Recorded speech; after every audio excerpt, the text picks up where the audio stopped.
Unfortunately, what you're about to hear is real. The members of this radio program are simply not that bright, or what some people would call educated. They are merely stupid. They're not trying to offend anyone on purpose. And all have played doctors on TV. You have been warned and are cordially invited to join the party. This is the men's room. Forget it, man, and get with the countdown. Get with the countdown. Shake this square world and blast off for Kicksville. The trippers, the grasshoppers, the hip ones, all gathered in secrecy and flying high as a kite. This is the men's room with Miles and Thrill. You know what they say, shake your radio more than 3 times, and you're playing with it. You're listening to the men's room. And away we go. Welcome to show number 2,836. Along with Steve the Thrill Hill, the Ted Smith, Robin Fox, and my cock, Montgomery! Thank you. All right, the men's room. On tap today, the return of Who Sucks Less. The word proves that we all actually can't spell. Get ready to play Profile This. Plus headlines, men's room shot of the day, fun with listener emails, and everyone's favorite TV time with Ted. All right, here we go. Florida man vigorously masturbating a bus stop with phaser tells police that he is in fact James T. Kirk.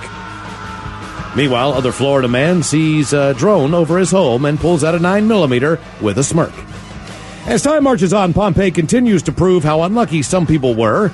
Another Tesla crashes in autopilot as just driving could considered to be the cure, and Hawaii says not safe to make s'mores over lava. Dang. That is all coming on today's very special episode of The Men's Room. And now, here's the question. Hola, bitches. Good day to you and yours, all right? Whatever your mode of transportation, if it has wheels, there's been some memorable moments in it or perhaps on it. In Graham, Washington, a motorcyclist nearly wrecked when he drove through fishing line that someone had strung across the road. It actually cut his neck. That's some scary stuff. Farther west in Hawaii, a woman was, and I quote, inundated with liquid poop from a plane flying over her car. Her and her son both sprayed in the face and shoulder. She actually got an eye infection from it. We'll share the rest of her story coming up in a bit, but I'm guessing that'll be the most memorable moment in the car. In Canada, the only thing preventing a serious collision with a dump truck and pedestrians was a statue of Jesus, who we're told greeted him with open arms. Your vehicle has a lot of stories, it has a lot of memories, or it has a lot of purposes. It's where some people have sex, where some people have lunch, where some people have sex for lunch. Some people sleep there. Some people actually live there. And we don't know what you sons of bitches do or have done in your car, but your car knows. So this is what we would like to know today. If your car could talk, what story would it tell? Be part of the big show. Call 844-999-OLA. You can like The Men's Room on Facebook. Follow us on Twitter and Instagram at Men's Room Live. And send those emails to themensroom@mensroomlive.com. You are listening to the Men's Room Radio Network. Hola, bitchola. You have entered the men's room. Hola, bitcholas, and away we go. Welcome to show number 2,836. What a long charge program we have for you today. The exciting return of Who Sucks Less, and I guess once again this is going to be the winter edition of Who Sucks Less, as we have some horrible candidates to put forth this week. Yeah, a little bit. Yeah, I mean, it's who sucks. They're not the worst. That's right. They're not the worst. The word returns as we now have some information on which word each state has a difficult time spelling.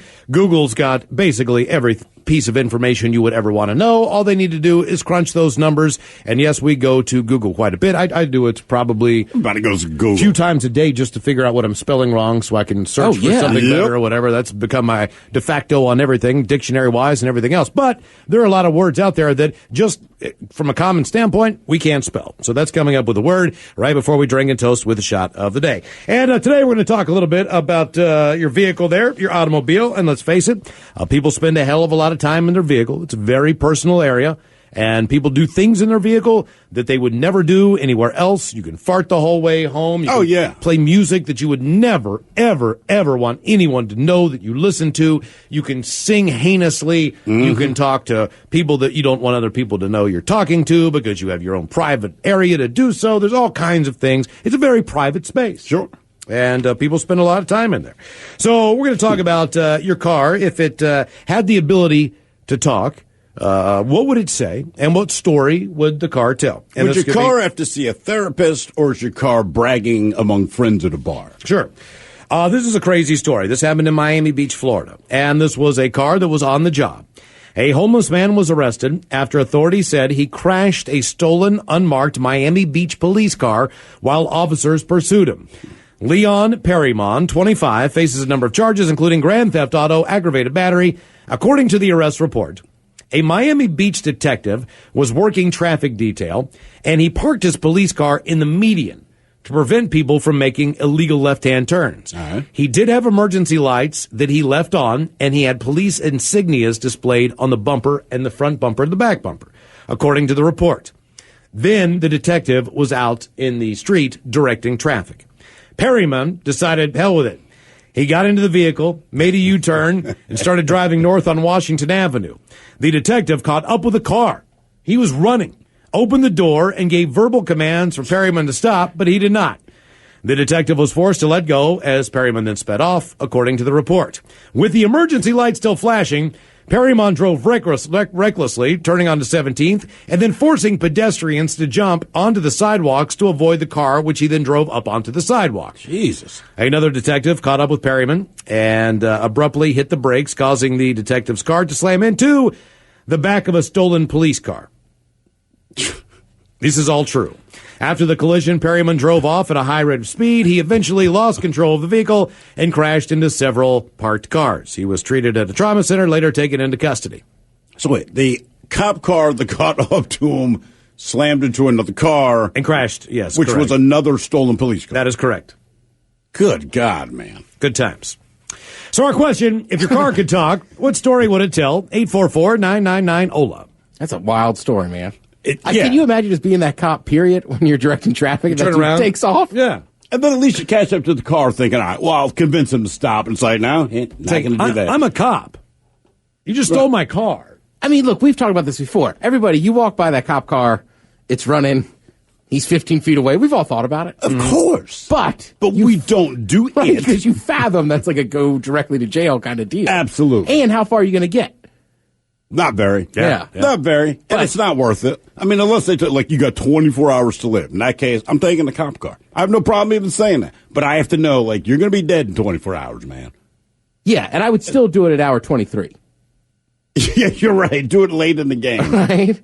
Because all the good times in there. Mm-hmm. Hello, Corey. Welcome to the men's room. Hola. Hola. How you guys doing? Good, Corey. How are you? I'm excellent. Okay, you sound like you're fantastic. Yep, not sober. Good for you. Yeah. Good for you. So, I'm from San Diego. It does not rain a lot in San Diego. And to talk about what my car would tell me, not the car I currently drive, but my first car, I didn't give it oil. It died. You didn't know to? You just, it was just I was 17 and I didn't have a clue in the world. Not even the oil thing that lights up. It's kind of like the Tin Man. I don't know if I saw that. I think I was very high all throughout high school. Anyways, how long you been high, dude? Hot? High. You said you're not sober and you spent the whole of high school high. No, in high school, I was driving around, didn't probably see the light, but no pun intended. Yeah, exactly. And but this car was also the car that I had my first time in, and it doesn't rain a lot in San Diego, but at the time of my first time, it did, and the only reason I didn't get caught was because the windows were so steamy because people were walking by all the time. Hang on one second. Hang on. Mm-hmm. Did I miss something? I don't know. I'm not exactly sure. I don't understand. What do you interpret what we were just told? I don't understand the story. I don't know what happened. He had sex for the first time in this car. Oh, sex for the first but time. But because it was raining, which rarely happens in San Diego. I got that. So people couldn't tell. The windows were all foggy, but it was actually raining. So the rain in Southern California helped him. Okay, Corey, I wasn't tracking, man. Corey, okay, you got laid in your car. That's great. Yeah. Okay. Wait, you lost your And virginity? he's been stoned since high school. Yeah, Corey, who the hell would have sex with you? I got to ask. You don't seem like the most dynamic guy. I don't seem dynamic. What does that mean? No, it just doesn't seem like anybody would want to sit down and have a conversation with you for very long. Like, Drake. how did you pull this off? I'm good looking, I'm smart, and I like women. I don't know. There you go. All right. What does that mean? Well, what do you think of it? Have you had sex in a car in San Diego? Not in San Diego. Can't say that I have. But it rains there not very often. But when it does, that's it a great pours. time to have sex in your car. It pours. In fact, we should let everyone in San Diego know, like, look, we know you're not excited when it rains. You love your weather. Pro tip, when it rains, have sex in your car because the windows get steamy and no one gets caught. If your car could talk, what story would it tell? 844-999-OLA. Yeah, I'm just going to go down a limb and say if we could talk to that guy's car, that car would have told us a different story. Yeah. Right? I don't know that. It's just the feeling. Like, if we actually talked to his car, I'd be like, yeah, that happened, man, but I got stories. Not that dynamic. Well, I'm good looking, smart, and I like women. Boom. I like that guy. Hello, Anna. Welcome to the men's room. Hola. Hola. So if my car could talk, it would probably tell me to stop trying to stuff oversized people in my trunk. Okay. Would it also say you might be a serial killer? Why would your car need to tell you that? So when we first got my new car, my previous car had no trunk. So we got my new car, and my brother, who is 6'4", about 300 pounds, wanted to see if he could fit in my trunk. So he crawled in my trunk. And what kind of car is it? This one's a 2017 Chevy Sonic. Okay, did you take a ride with him in the trunk? Only around the parking lot of the city park we were at. Okay, and so he lived. Oh, yeah, his sidearm got stuck, but otherwise he was okay. What do you mean his sidearm? He got stuck where? Like, could he get out on his own? Yeah, he got out on his own. Okay, all right. Well, he's alive and everything's okay. You know, I'm surprised they don't put stuff like that in their ads. What's that? Well, she said We could fit 9 people, 3 of them in her trunk. She said oversized people. So I'm like, Are you disappointed because it's one person? Well, yeah. Look, we definitely would stuff a car in high school with as many people as we could get in there, depending on what it was. Sure, I mean, absolutely. Look, I've been in that situation before, and we were on our way to like a sanctioned school event. We all had to be at. We didn't have a ride, so we just piled in. You know. Oh, everybody did. I mean, you laid in the hatchback with like 2 other people somehow. Right, whatever it was. You know, I've seen that movie. We could fit 5 people in the front, man. We had Maybe people 2 in can fit in the trunk. we had people in the back of a truck. I mean, it was Always. like stupid. We used to do it going like just to like the metro station. Like if you're going to like the subway, it's like everybody wanted to go to the same event or whatever. We were like, well, we're just driving to the subway station. How far away was it? I don't know, 10 minutes. That's the weird thing about 10 minutes. That was perfectly normal in our era. You know, having people in the back of a vehicle like that. Well, yeah. Matter of fact, Subaru had a car called a Brat, and it had 2 seats in the back with just basically 2 sticks that you could hold on to. There was no seatbelt or anything Yeah, I like remember that. You could sit facing the other direction. Remember the station wagon where you could sit in the back? Oh, yeah. Oh, yeah. That had to be great for a rear ender. And they always put the kids in there. Like, first one to die is the kids. Yeah, but the thing about those cars, it didn't matter what they hit. Like, you couldn't put a dent in the car. No, that was a Griswold mobile. Right. And the babysitter I went to, she had one. I love sitting in the back. You could go Everybody backward. did. I If you see, were no. good, your parents would let you sit in the back of like a pickup.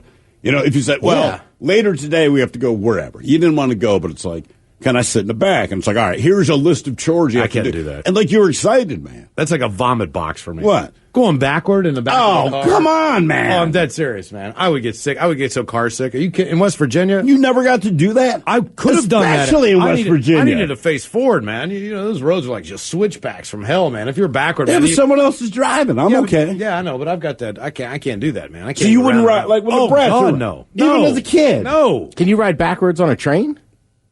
I don't like to. But I don't mind it. All right. Because normally I'm drunk because I'm in the bar car.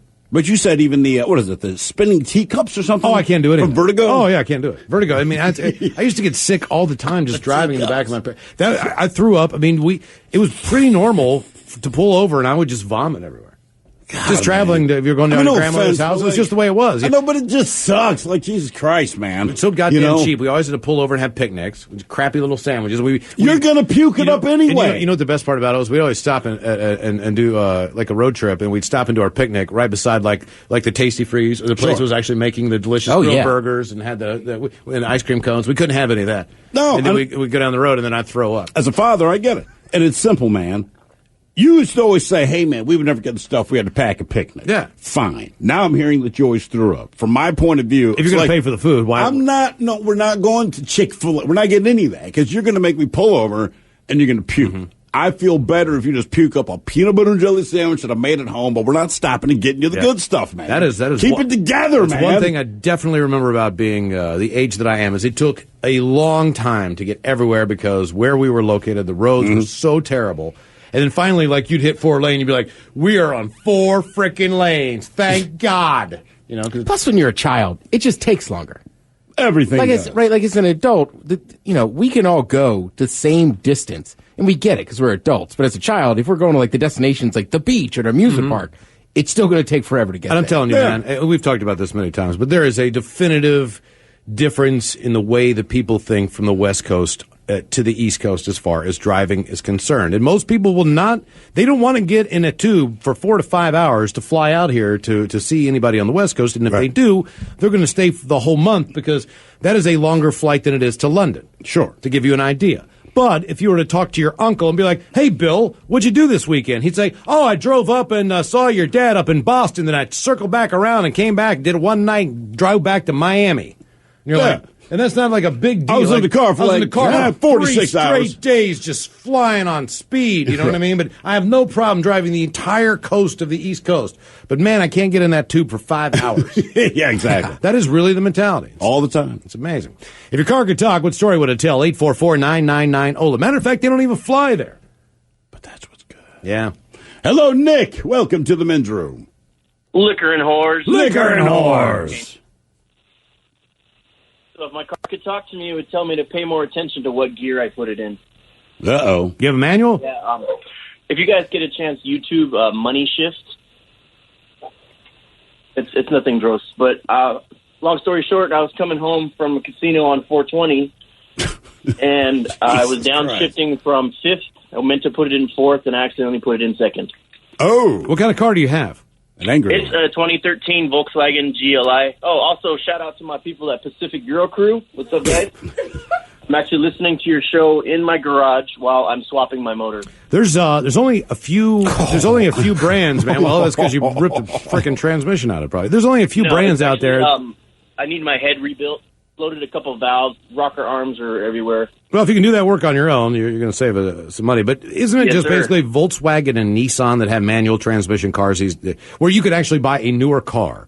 Now, if you go to Mexico, you can get any goddamn car you want, stick shift, a dime a dozen. But for whatever reason, it's harder to get the cars in the United States, isn't it? Hello? Yes. Yes, absolutely. Okay. Because I know Volkswagen's one of them, because my brother looked into it. He's like, I'm going to buy a stick shift. I'm like, why the hell are you going to buy a stick shift? He's like, I like a stick shift. Sure. He's like, but the only thing I can do is buy a Volkswagen or a Nissan. There's the only two companies. He's like, I've researched it. There's just a few cars I can buy. Yeah, unless you buy like a Corvette or something really high end, you can get that. Now, my father's stick shift period, just nothing else. He's like, you're not driving. I'm like, I know. Okay. If it's in the Volkswagen family, Porsche, Audi, they'll have maybe 1 or 2 models. If your car could talk, what story would it tell? 844-999-OLA. Hello, Carrie. Welcome to the men's room. Hola. Hola. How are you folks doing? Oh, we're doing great, man. And you? Well, I'm trying my best. Okay. All right, so my car story started when I was 19, and I had 4 of my best friends in the car, prior of which we all went to a kegger down at Magnuson Park, and there was a big boxing match going on. There was a bunch of people fighting, and so... That's pretty cool. In the park, or at the park. All right. Boxing in the park. High school kids. Yeah. Oh, I mean, was it sanctioned or was it just them fighting because they were in high school? Just, you buy some gloves and you get to it. So. Oh, I see. I thought you meant like this was an event where there was a rink and people bought tickets and it was actually sanctioned. You're just saying that you get down there and beat the hell out of each other. I follow you. Okay. Yeah, that's pretty much it. Yeah. So that started, and then one of the big guys had problems with one of my friends, and my friend did not want to fight the big guy. So,